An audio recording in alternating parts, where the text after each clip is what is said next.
أهلا ومرحبا بكم في نشرة مرور صباحي يوم الخميس، يوم عمل رسمي حكومي ودراسي. كثافات متوسطة على معظم المحاور والميادين والطرق الرئيسية. تقلبات جوية في الساعات الأولى من الصباح الباكر.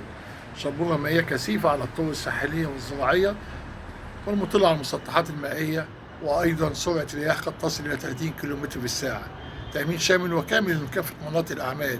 تبع ميدانية لكافة المناطق المحيطة والمؤدية إلى المدارس والجامعات والمصالح الحكومية التي يتردد عليها السادة المواطنين بكثافة بشرية. اليوم مباراة هامة في كرة القدم تحدد ملامح بطولة الدوري بين فريقي الزمالك وبيراميدز الساعة 8 مساء على استاد القاهرة الدولي.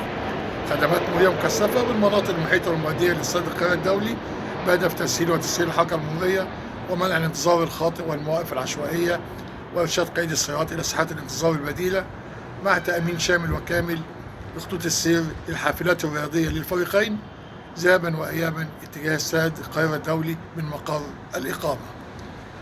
طبعا ميدانية للطرق السريعة داخل القاهرة الكبرى والتي تشهد كثافات متوسطة على مدار اليوم الكامل، وأبرزها الطريق الدائري حول القاهرة الكبرى مع إرشاد قيد السيارات إلى سلوك محور ورود الفرج الضبعة لتخفيف الضغط المروري على الطريق الدائري حول القاهرة الكبرى، وأيضا أعلى الكباري متابعة ميدانية من خلال خدمات مرورية ورادارات والسيارات البيتش باجي لسرعة التعامل مع أي أعطال مرورية.